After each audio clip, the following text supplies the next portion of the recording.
अन्य सामाजिक विज्ञानों के साथ संबंध। और इसके तहत जो पहला हम फर्स्ट अध्ययन करेंगे, जो फर्स्ट टॉपिक लेंगे वो है राजनीति विज्ञान का इतिहास से संबंध। सब लोग नोट कर लेंगे, राजनीति विज्ञान का इतिहास से संबंध। इतिहास के साथ क्या संबंध है? देखिए, हम सबको एक बात समझनी है कि इस टॉपिक पे जब हम राजनीति विज्ञान का इतिहास के साथ या राजनीति विज्ञान का अर्थशास्त्र के साथ संबंध या राजनीति विज्ञान का समाजशास्त्र के संबंध या राजनीति विज्ञान का मनोविज्ञान के साथ संबंध, जब विविध सामाजिक विज्ञानों के साथ हम संबंधों का अध्ययन करेंगे, है ना, तो ये देखेंगे कि लिखना क्या है। That is the most important, क्योंकि जो हम आज अध्ययन कर रहे हैं एग्जामिनेशन में हमें लिखना भी है। Not only in our classroom examinations, but after that when you will have to face civil services otherwise other examinations, तो वहाँ भी आपको लिखने के लिए आएगा। तो जब सामाजिक विज्ञानों के साथ संबंध की बात कही जाए तो हमें दो चीजें ध्यान रखनी है। एक तो उनका अंतर संबंध क्या है, और साथ ही साथ दोनों या किसी भी सामाजिक विज्ञान के साथ उनमें अंतर क्या है, दोनों की विषय वस्तुओं में क्या अंतर है, इस बात को हमें खास करके वहां दिखाना होगा। क्या दिखाना होगा? समानता और अंतर, है ना। अगर हम केवल एक पहलू पर चर्चा कर देंगे कि ये समानता है, तो भी वो आपका कंप्लीट टॉपिक नहीं होगा। ठीक है जी। तो हम आप देखें कि पहले हम आप देखते हैं कि दोनों में समानता है। आप देखें, लंबे समय तक राजनीति विज्ञान और इतिहास लगभग एक जैसे ही विषय थे। चूंकि इतिहास की विषय वस्तु क्या है, इतिहास के अंतर्गत हम लोग प्राचीन काल में, मध्यकाल में और इवन जो है वर्तमान काल में जो पीछे की घटनाएं हैं, वो राजनीतिक भी हो सकती हैं, धार्मिक भी हो सकती हैं, सामाजिक भी हो सकती हैं और आर्थिक भी हो सकती हैं, है ना। तो इन तमाम घटनाओं का जो प्राचीन काल की हैं, अतीत की हैं, उन सभी का हम अध्ययन इतिहास के अंतर्गत करते हैं।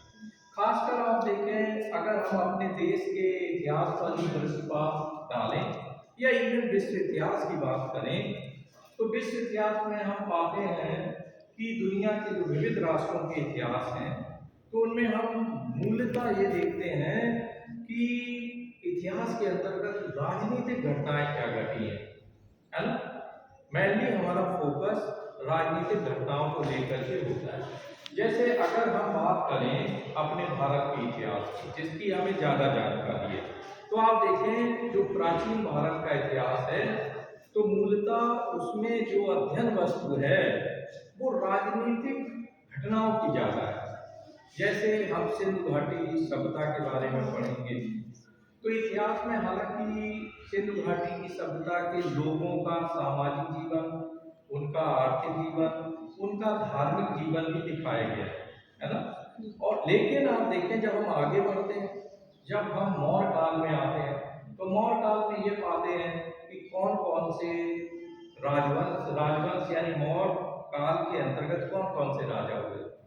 तो हम चंद्रगुप्त मौर्य को देखते हैं, उसके पुत्र बिंदुसार को देखते हैं, हम अशोक की राजनीतिक जो उसने कार्य किए हैं उन पर हम फोकस करते हैं, है ना। तो यहाँ आप देखें कि पहली चीज जो समानता जो हमें दिख रही है कि जो इतिहास है वो राजनीति विज्ञान को विषय वस्तु प्रदान करता है। क्या प्रदान करता है? विषय वस्तु, है ना। मौर्य काल में क्या था, है ना। तो यहाँ आप देखें क्रमशः फिर उसका अंतिम जो शासक था बृहदत्त था, जिसकी पुष्यमित्र शुंग ने उसकी हत्या कर दी और उसके बाद शुंग वंश की स्थापना कर दी।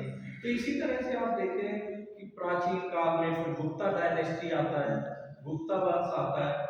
गुप्ता वंश में हम क्रमशः देखते हैं श्री गुप्त उसका फाउंडर है, फिर स्कंदगुप्त को देखते हैं, समुद्रगुप्त को देखते हैं, चंद्रगुप्त विक्रमादित्य को देखते हैं। तो इस तरह there are so many rulers, और उन रूलर्स का इतिहास क्या है, और स्पेशली जो इतिहास में जो हमें पाठ सामग्री मिलती है वो ज्यादातर राजनीतिक घटनाएं हैं। कैसी है? राजनीतिक घटनाओं का चरित्रण है। इसके बाद आप देखें गुप्ता के बाद वर्धन वंश आए, या जो भी है प्राचीन काल में जितने भी वंश हैं वो सब के सब मूलतः हमारा जो मेन फोकस है वो राजनीतिक घटनाओं के ऊपर है। वो बात अलग है कि उसी समय हम देखते हैं कि अर्थव्यवस्था कैसी थी उन शासकों की, है ना, लोगों का सामाजिक जीवन कैसा था, है ना। फिर मध्यकाल में आते हैं। मध्यकाल का जब हम इतिहास अपने भारत का देखते हैं तो वहां हम बाबर के बारे में देखते हैं, है ना।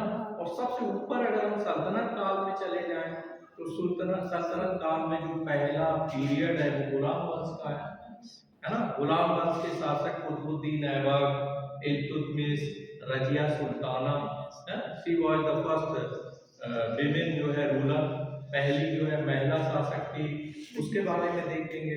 इसके अलावा आप देखें इतिहास से हमें पता लगेगा कि फिर तुगलक वंश आया, मोहम्मद बिन तुगलक की राजनीतिक क्या उसने डिसीजन लिए थे और उनका आर्थिक प्रभाव क्या पड़ा था, वो सारा सब कुछ देखेंगे, है ना। आपको पता है मोहम्मद बिन तुगलक को एक पागल और सनकी बादशाह कहा जाता है, क्योंकि वो स्थिर नहीं रहता था, डिसीजन लेता और बहुत जल्दी वो डिसीजन को बदल देता, जिससे एक कंक्रीट जो है उसके बारे में या जो भी वो योजनाएं बनाता था उसका रिजल्ट सामने नहीं आता था। फिरोज शाह तुगलक के बारे में पढ़ते हैं हम, है ना। और इसके बाद आप देखें खिलजी वंश है, देयर आर सो मैनी, है ना, फैमिलीज और पॉलिटिकल फैमिलीज, उनके बारे में हमें जानकारी प्राप्त होती।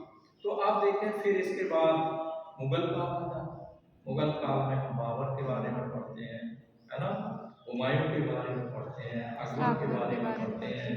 वहीं हम साथ साथ में पढ़ते हैं जहांगीर के बारे में और उसकी महत्वाकांक्षी जो रानी है नूरजहां के बारे में जानते। शी वॉज पॉलिटिकली एम्बिशस, वो राजनीतिक रूप में बहुत महत्वाकांक्षी थी, है ना।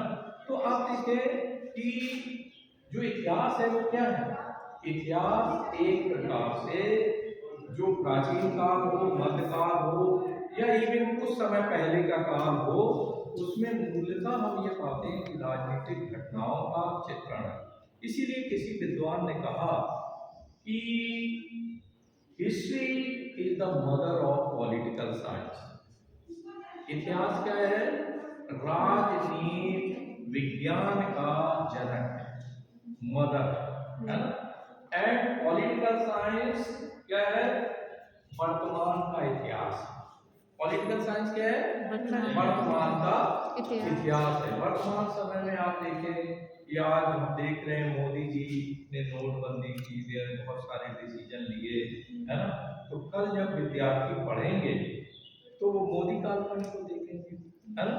इतिहास में आप देखें, अगर हम स्वतंत्रता संग्राम का इतिहास देखें, कांग्रेस का इतिहास देखेंगे, कांग्रेस की स्थापना कब हुई, है ना, 1885 मुंबई में हुई। तो आप देखें फिर इसके बाद क्रमशः अंग्रेजों का शासन कैसे रहा, इन सारी चीजों को जानेंगे। तो इधर आप देखें पूरा, आप देखें चाहे चंपारण मूवमेंट हो, असहयोग आंदोलन हो, गांधी का जो एरा है, गांधी जी का जो पीरियड है, तो उसको अगर हम पूरा पढ़ेंगे तो उनके जो विविध जो आंदोलन है उनके बारे में पढ़ेंगे और उन आंदोलनों के पीछे उनके बिहाइंड पॉलिटिकल इंटरेस्ट क्या था, भाई राजनीतिक मकसद क्या था, किसके तहत जो है गांधी जी ने ये तमाम तरह के आंदोलन चलाए। तो पता ये लगा कि जो हमारा राजनीतिक विज्ञान है और इतिहास है, इनमें सबसे बड़ा अंतर संबंध ये है कि जो राजनीतिक विज्ञान है वो इतिहास से एक तो सबक लेता है। क्या लेता है? पूर्व में अगर हम देखें कि भारत बार बार गुलाम क्यों हुआ, इतिहास से ही पता लगेगा क्यों गुलाम हुआ भाई। क्यों तुर्क आए, मुगल आए, यूनानी आए, तमाम रूलर्स आए और उन्होंने भारत को गुलाम बना दिया, है ना। हमारी राजनीतिक सत्ता को हड़प लिया। तो उसके पीछे कारण क्या थे? तो आप देखें, उसी के तहत हमने जब अपना संविधान बनाया तो इतिहास से सबक लेते हुए हमने केंद्रीय सत्ता को प्रभावशाली बनाया।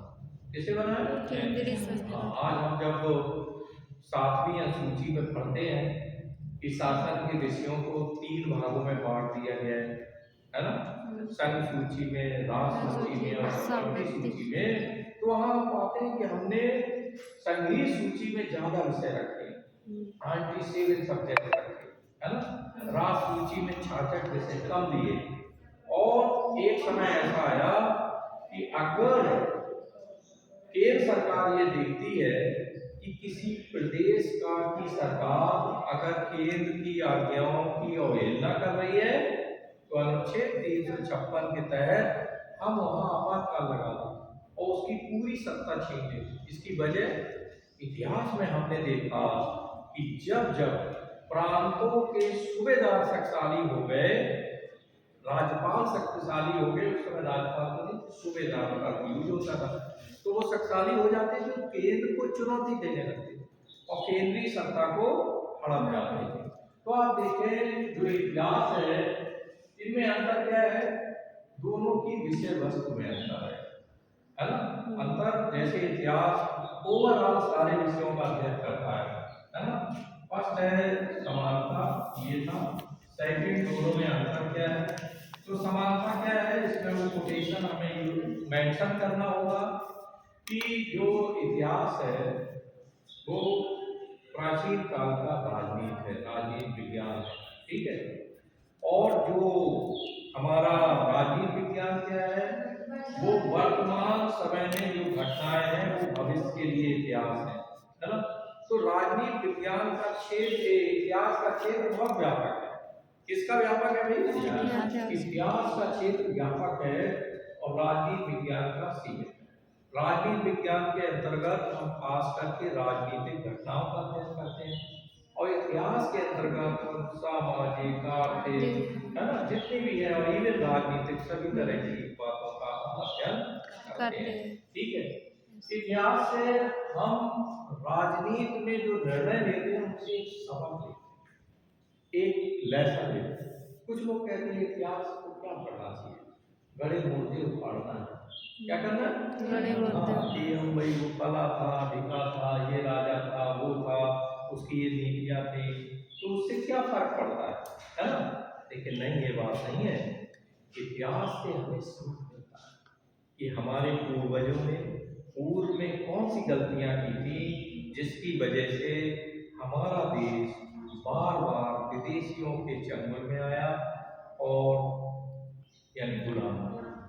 तो पता ये लगा कि जब हम अध्ययन करते हैं तो हमें पता ये लगता है कि केंद्रीय सत्ता जब जब कमजोर होती थी तो एक तो प्रांताधीश अटैक कर देती थी, दूसरा हमारे जो युद्ध प्रणाली थी वो अच्छी थी, जो वॉर टैक्टिक्स जो थे वो अच्छे नहीं थे।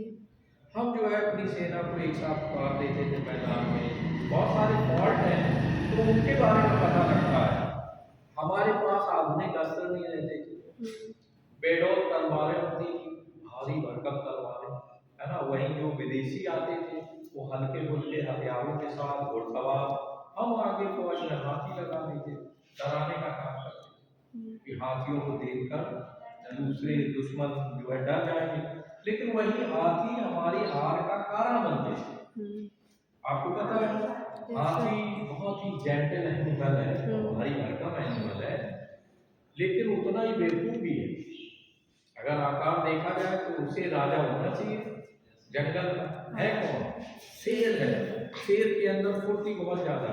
तो आप देखें जो हाथी थे उनकी वजह से हम हारते थे।